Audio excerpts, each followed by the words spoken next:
Hi there. Today we are going to discuss on a very important topic on report writing.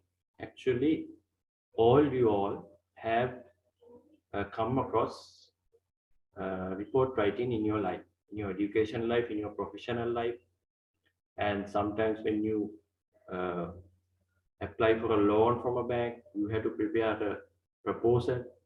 So in your day-to-day life, you come across such scenarios. So how to develop a good report? To develop a good report, you need to build up some skills that enhances your report writing ability. So we are going to discuss about how you are going to prepare a good report using your skills.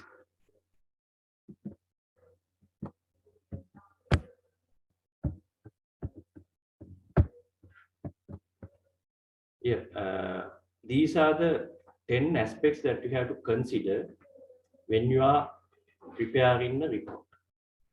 Adaptability, organizing, ability to focus in, ability to meet in deadlines, communication, prepare attractive documents, editing or amendments, formatting, maintaining document quality or contextual knowledge, and grammar.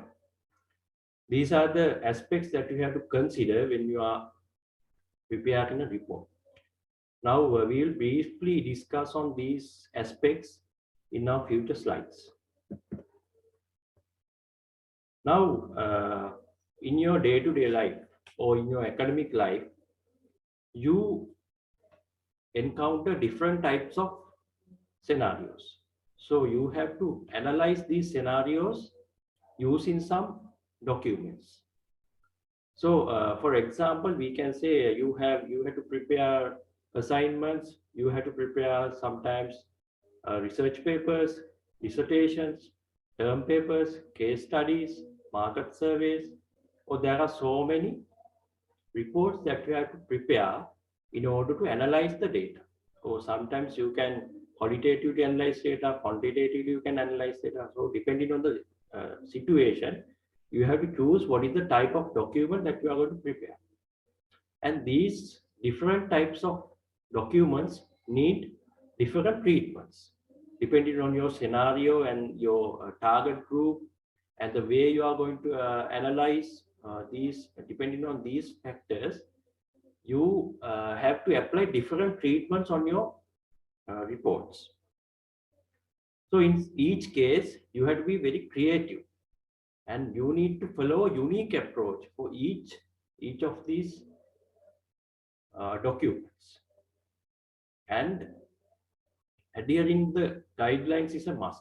Adhering the guidelines in the sense, your educational institute or professional institute, depending on the task you are conducting, they are putting forward some guidelines that you have to follow.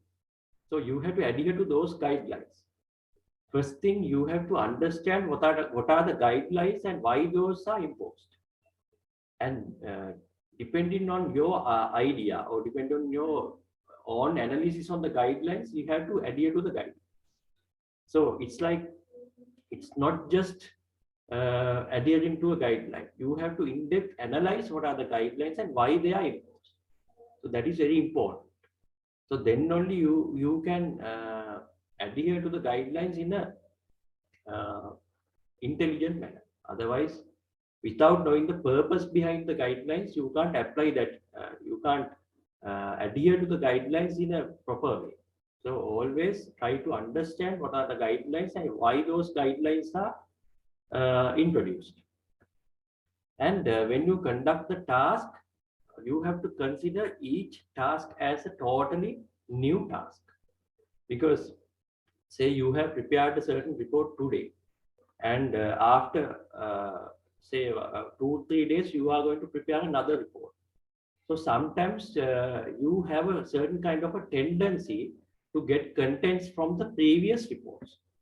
So that tendency might impair your analytical ability.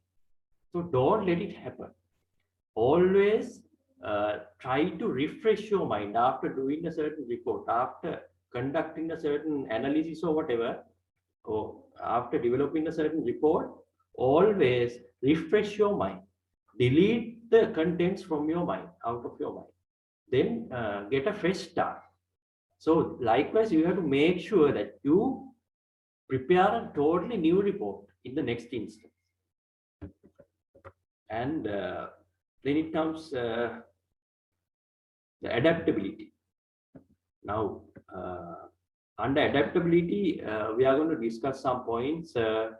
Read the instructions well, build the structure accordingly, dividing the report chapter-wise, task-wise, or question-wise, develop the structure, cover page, table of contents, list of tables, list of figures, abbreviations, executive summary, content, conclusion, references, and appendix. Now, read the instructions well. You have to first read the instructions. Now, there are some instructions given.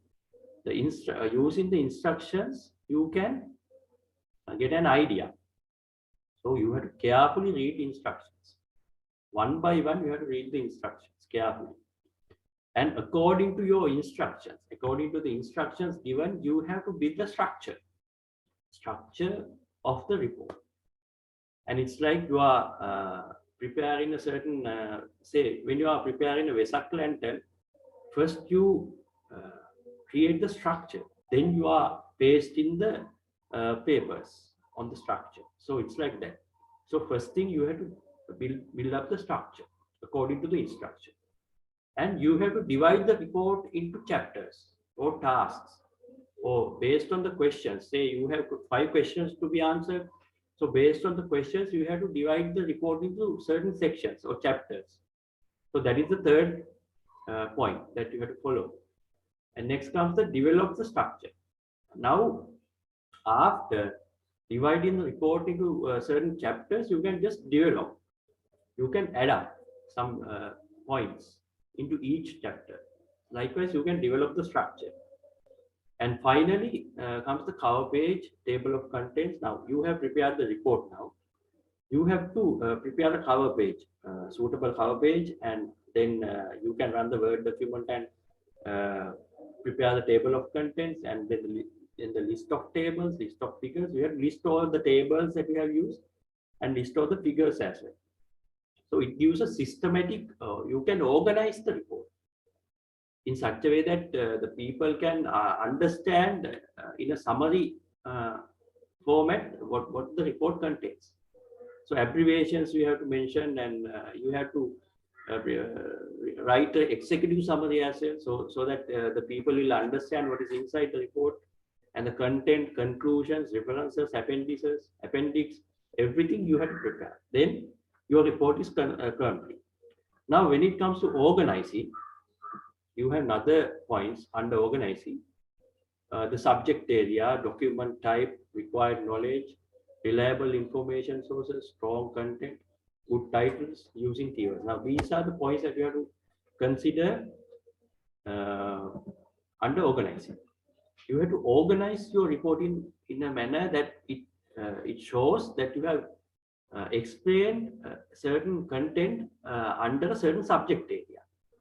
So you have to demarcate what is the subject area that you are explaining, and under which subject area you are going to explain your content. That has to be demarcated, and that has to be clearly mentioned. The clarity must be there under which subject area this is explained. So you have to be very careful when say otherwise you have not prepared a certain framework. It's not restricted to a certain subject area. Then anybody can't understand what the report is about. So you have to make sure that it is under a certain subject area. And the document type has to be clearly identified. Document type. It can be a dissertation, it can be an assignment, it can be a case study, market survey. There are some other proposals, research proposals. So document type has to be specified in advance. And required knowledge. You have to organize what is the knowledge that you have to require.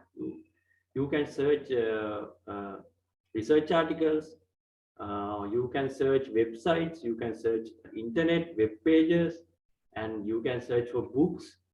So the required type of knowledge you have to understand. And the sources has to be reliable. You have to rely on those information. You can gain the information, and you have to make sure all those information and the sources are reliable. That is the fourth point. And the content has to be strong. It has to be vibrant.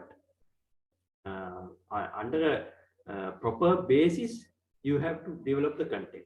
So the proper basis has to be vibrant. That is what meant by strong content. And always make sure that titles are strong as well. Titles has to be strong and systematic. You have to choose good titles. When the person who reads the title can understand what is inside. Right? It explains in a summary form. The title explains the content in a summary form. So those are the good titles. You have to choose that kind of titles when you are preparing a document. And always remember to use keywords. Keywords in the sense, say you are preparing a research paper, you have to use the keywords. Keywords are the words that are being used by different scholars in different contexts. So when you use keywords, the reader will be able to understand in a easy manner because he has heard of this keyword before. So there are different definitions for the same keyword. Sometimes there can be different keywords. Now the reader can understand what you are going to talk about. When you are using the keyword, the understandability will be higher.